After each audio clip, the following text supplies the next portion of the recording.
Absolutely stunning morning here at the beginning of the Simpson. We're just warming Bowser up now. Must be about 6:30 a.m. This is Big Red behind me, the largest sand dune in the Simpson, about 40 meters tall. Whole bunch of people hit this every day as a bit of a laugh that come out of Birdsville and just go up and down it. So Ange and I watched that for a couple of hours, kind of trying to basically get a position where there were no vehicles around so we could film going up. Didn't happen, so we did it at the very end of the day. We went up the far right track here. Bowser breezed up, but we did do 2 attempts at the other steeper, softer tracks and didn't make it.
Now behind us is the gatekeeper dune to the Simpson. So we must cross that dune right now or we cannot begin the Simpson crossing. I walked it yesterday, it's really soft. Now we are doing the Simpson from technically the wrong side. So the prevailing winds push over from the west heading east and creates a large crested dune on this side for us. So the fact that we are going west makes it much more difficult for us. But fingers crossed we can do this. Bowser's tyres are right down, just warming him up now and hoping we can do this. And she's just getting some shots of Bowser and this beautiful morning light.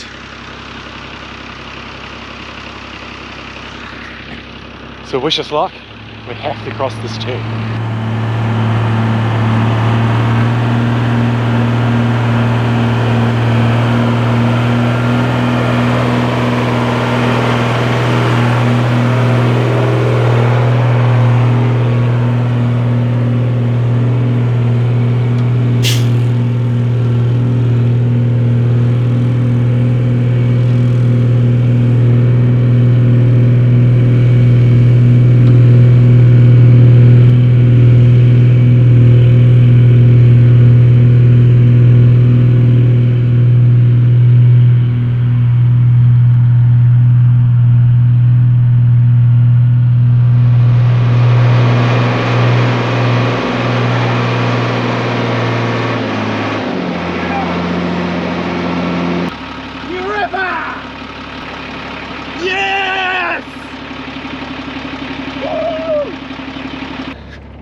Yeah!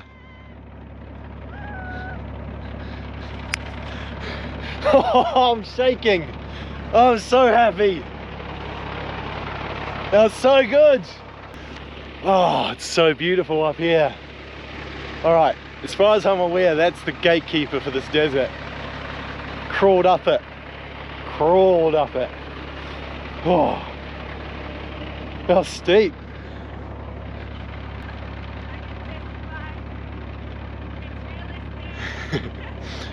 And she said she can testify, it's really steep.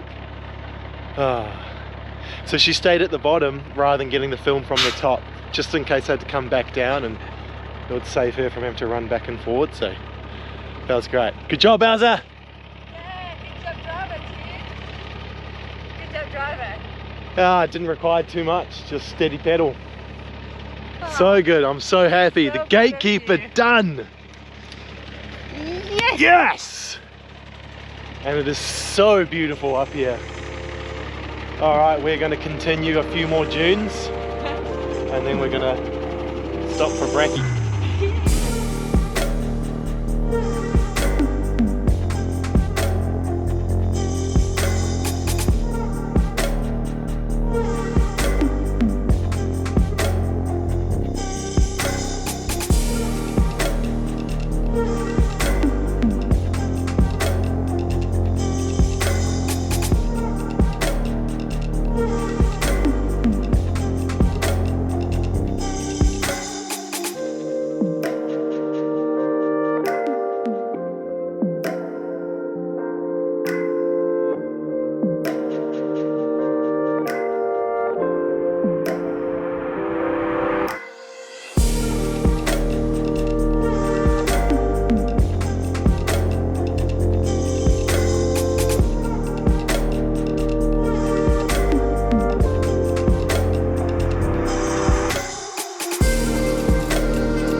Q3 COLLAB, Unimog heading west over dunes.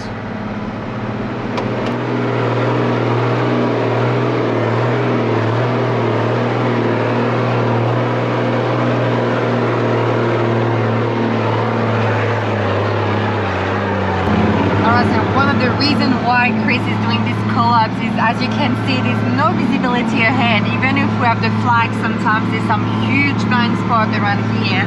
And we actually had someone on the radio that was just ahead of us. We couldn't see each other, so that's a really good way to be super safe. They actually came out of nowhere, but we were pulled out on the side of the track, so that was really good timing. The communication was really good from that bloke actually. So he waited to crest a dune while we crested a dune to see if we could see each other. We couldn't, so he waited at the bottom of his next dune while we crested one. And then I gave him the all clear and he came over the top with 2 cars. So last thing you want is to be meeting someone coming down a dune while you're going up. Not ideal. So yeah, it works really well. So thanks to the GME on UHF channel 10. Yep. That's the way to go. You couldn't do this without it. So we're halfway on the QA track portion that we have to do this morning. We'll probably have breakfast there and show you our itinerary for the coming days. Q4 COLLAB, Unimog truck heading west.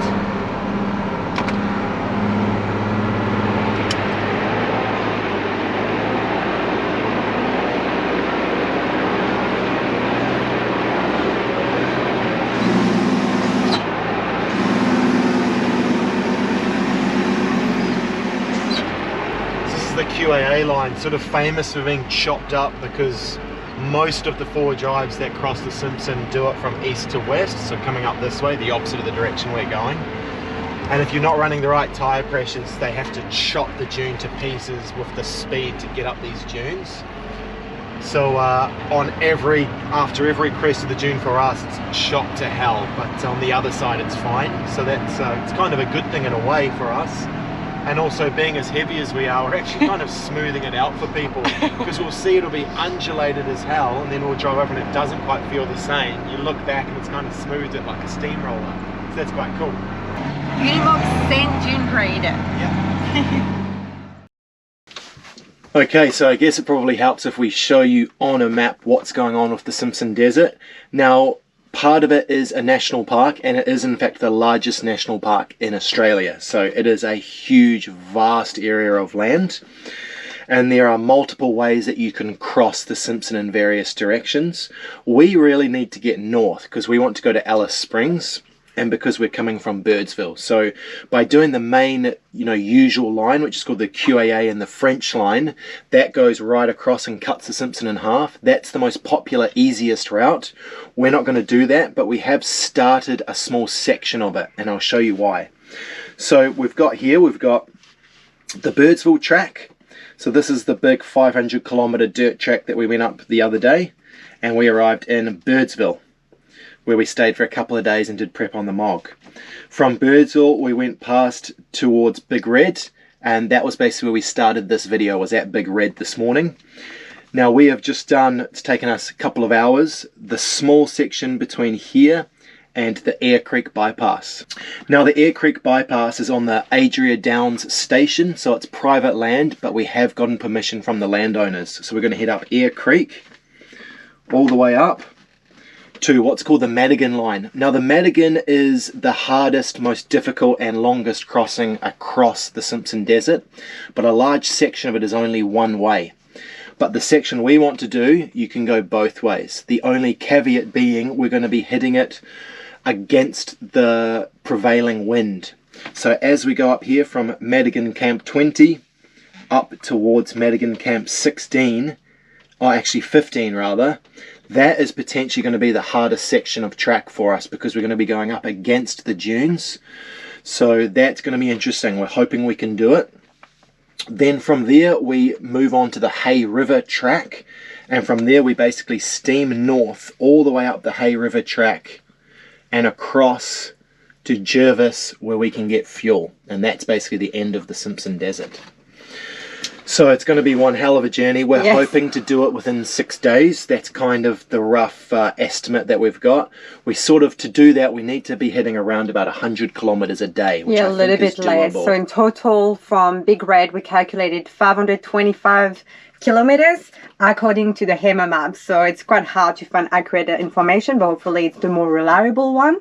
So that's around 90 kilometers per day to do. But we're not in a rush. We just want to, I guess, make some progress, but at the same time enjoy it. We have heaps of food, heaps of water. This is by far the heaviest truck has ever been because we've got firewood as well and both jerry cans full. Now, like I said, we got a permit to go on to the Eyre Downs station. We also had to apply for a permit from the Aboriginal Land Authority, and we've also had to apply for a permit from basically the guy who ran the Hay River track not so long ago. I think it was something like the year 2000 he paved the Hay River track. So yeah, it's going to be very interesting. There's a lot of camps along the way that should be beautiful that we can stop at, and I think soon we're going to be potentially passing what's called the Annandale ruins. We may get to that point today.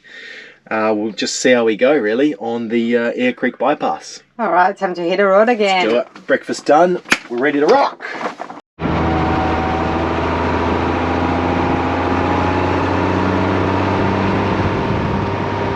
This looks really dry, but you can definitely tell on the side of the foam track that it's definitely a bit wet under, so we definitely don't want to go off the track. It's kind of very that would be a really bad idea. So yeah, not much at this stage to report. Like the station, I guess, is pretty barren around here. So we've seen a few cows. That's about it. So just continuing, and hopefully we get to the Madigan line not too far away.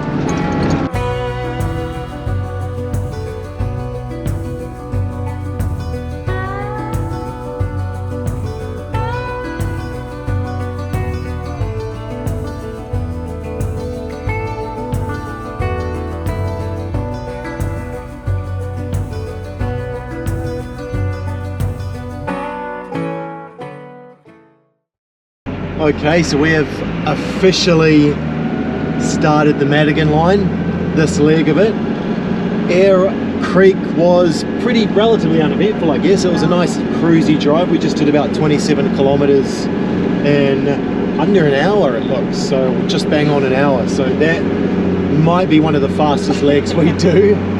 We are kind of comparing notes. So Ange has a HEMA paper map. I'm using the HEMA app on my phone, and then we've also got Google to go off as well, because there have been a couple of detours we've needed to take. I assume the station has wanted to change the route, so we just went through some just bizarre looking terrain. It almost looked like Mars, and now we are back into Dune country, so we're gonna carry on kind of as far as we want, I guess, and then we'll stop and have lunch. But it's going to be back to doing the call-ups now, because we are starting to crest these nice red dunes again. And pit stop number 2 for the day. We're going to have lunch. It's around 1:30 p.m, so quite a late lunch for us. Driver was getting a little bit too hungry as well, but he pushed through and did very well. We pushed through. Man, we've made blisteringly fast progress today. Yeah, very, very good progress with that. We continued to drive We saw a little bit of water drive into the creek, which was fairly dry. So one of the very good thing about the track that we're doing is we've seen no cars so far. We haven't crossed anyone. Was this morning the section of the QA line that we did, which was very short, we already saw 11 cars and it was quite early. So in that respect, I said this track, that's really good for that. So we're hoping the beautiful national park side coming up as well will be very quiet and we can have it all to ourselves as well. And we've got some beautiful little flowers here. Chris found a feather. He loves feather. It's a wedge-tailed eagle feather. That has come from a beast of an eagle. I'm gonna keep that.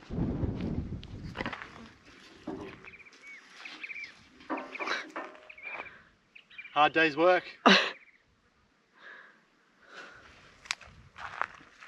that's a hard day's work. Is that quite heavy? Yeah, but you wouldn't pick it up, but you would allow it to drag through the earth like that. You turn into a jack beast doing that. Feel like a permanent all-day deadlift. All right, we just polished off lunch and now we are checking out the old Annandale ruins, being absolutely inundated by flies, I guess because we are still on this station. So behind me, we've got an old chimney and the remains of a couple of other brick buildings. And then we had the steam engine behind and an old plough. Now we are officially on the Madigan line now. We are following in his footsteps, as it even says on this sign here. So he passed through here in 1939, Dr. Cecil T. Madigan, absolute weapon of an Australian. So we're going to head back to Bowser and carry on to our first camp. Now every camp along this line, that is where Cecil Madigan actually did camp. So it's pretty neat to be able to follow in his footsteps. He was a solid geographer. He was in the military. He was just an all-round hard man. So very cool. It's been a bit of a bucket list thing of mine for a long time now to cross the Simpson and especially manage to do part of it on the Madigan. So yeah, really neat. I am absolutely chuffed. The flies are worth it.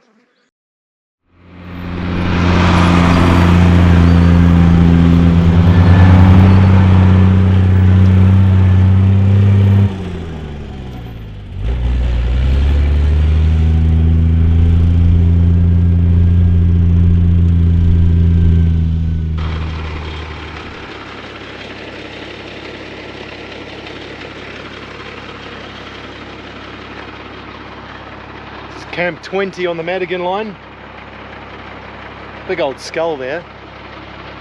It's quite pretty. If there was water in this lake, it'd be very nice. I think we're going to carry on and maybe get between some dunes, because that's more the vibe we were after with the Simpson, rather than this kind of river bog country. So we'll carry on a little bit more. What do you think, Ange? Yeah, we'll carry on. Carry on? And this is where we've ended up for the night. We've got a little dune just by Bowser. Set up our chairs. We've got our stretching mat, which is really important at the end of a long day of driving. It's actually quite relaxing as well, despite the flies, as you can see with my fly net. But that's a really good spot for a lot of flies. A lot of them. Like there. Someone told us that as soon as you get out into the desert, there's no flies. Well, he's a liar. If you're watching, liar. We're not still too far from the station, so that might be why. We're hoping it gets better from there. So yeah, but not too much of a big deal. We'll spend the night here, wake up nice and early tomorrow. Today was a really good day. We both very pleasantly surprised. We had a great run. Bowser has been eating everything, so we're very, very happy with how it's going. Did easily our 100k estimate that we were hoping to do today. And we're now back in dune country, so tomorrow morning will be beautiful. Yeah, can't wait. Amongst the dunes for first light. Might even be able to do a little bit of astrophotography soon, which I'm really hoping. Only issue is it's a full moon at the moment, so it's not the best for astro, but never mind. All right, so we'll get some stretches done, and we're not too sure, probably see you tomorrow morning for sunrise. Yeah.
Madigan line crossing heading westbound. Yesterday we did 114 kilometers in total, so yeah, we did really well. Today we probably gonna do only half of that, not even. We want to take it a bit more slowly around the national park area because it's so beautiful already. We are officially in Dune country. We've crossed a few dunes and there's a lot more ahead, that's for sure. It's beautiful. Super, super beautiful through here. There's actually, it's covered in wildflowers, so we've come at a really nice time of year. Not only is it dry, but it's also cool and wildflowers everywhere. The other kind of strange thing, I'll show you if they're still on the front. There's all these parachuting spiders. I saw them last night, so I tried to take some astro, and they basically run a long string of web and then they float along the like warm air in sort of the evening. And one landed on me and started crawling around. I don't really understand why they're trying to parachute around the place, but they're everywhere. Now the MOG is covered in them because we keep driving through the lines.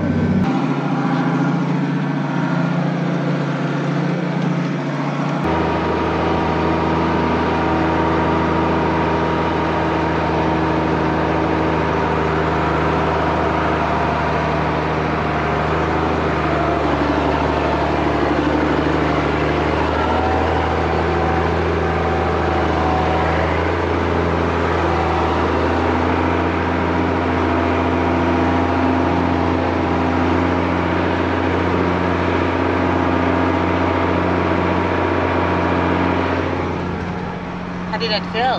Yeah, fine. I don't think it's wet. Bogged it down a tiny bit, but I think it was just because it was quite thick. That's crazy. It looks like snow almost. Like it's so white in comparison like to the red dunes in the distance. Such a bizarre landscape. I'm so glad it's not flood season and it's completely dry because that would be a terrible and scary place to be. Yep, there's nothing to winch from. No chance. Nobody will get us out of that, so that's good. We're getting closer to the breakfast spot. Yep, which will be Madigan Camp 19. Nice. We're hungry. And that is the very beginning of the national park. Nice, can't wait. Just about to leave Eyre down the station.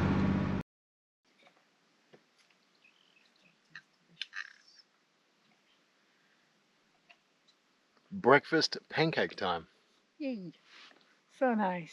Really nice temperature. It's crazy to think that just an hour ago I was with my beanie and it was actually really chilly. I think in the morning in the desert at this time of the year it's around 3 degrees in the morning and then it can go up to 26 degrees during the day.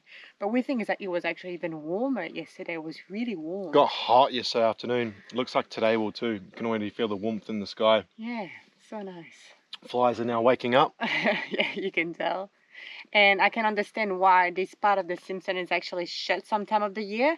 So from memory, I just saw a sign from the 1st of December to around March, they actually shut the Simpson because the temperature reached some crazy temperatures. And Too some high. people are just not prepared, I guess, to Yeah, deal 40. with that. It's common to get into the 50s. So Oh my God. yeah, they just shut it because it's too dangerous for people to be out here. And it's hard on vehicles when it's that hot as well, so the chances of rescue go up a lot. We are at Madigan Camp 19, and soon we'll probably head on and we may even camp at Camp 18. But that will be for next week's episode. Yeah, there's already a lot going on, so we prefer to keep it for next week. Thank you so much for joining us on this one. Hopefully you're enjoying the Simpson adventure. Yes. We certainly are. For me, especially, this is one of the huge reasons we built the Unimog. Yeah. I always thought in the back of my head, the Simpson Desert. I want to do Mongolia, the Simpson Desert, the stands. Yeah, but this was one of the big ones on the list for building this truck, and we're finally out here and enjoying it. Yeah, I must admit, it's much better than I imagined. So I'm so glad that Chris convinced me to come here. So yeah. So thank you so much for your support, guys. We will see you next week. Yeah, stay tuned. There's actually a special announcement next week, so yeah, stay tuned for that. Oh yeah, there is. All right, stay tuned for that one. Cheers.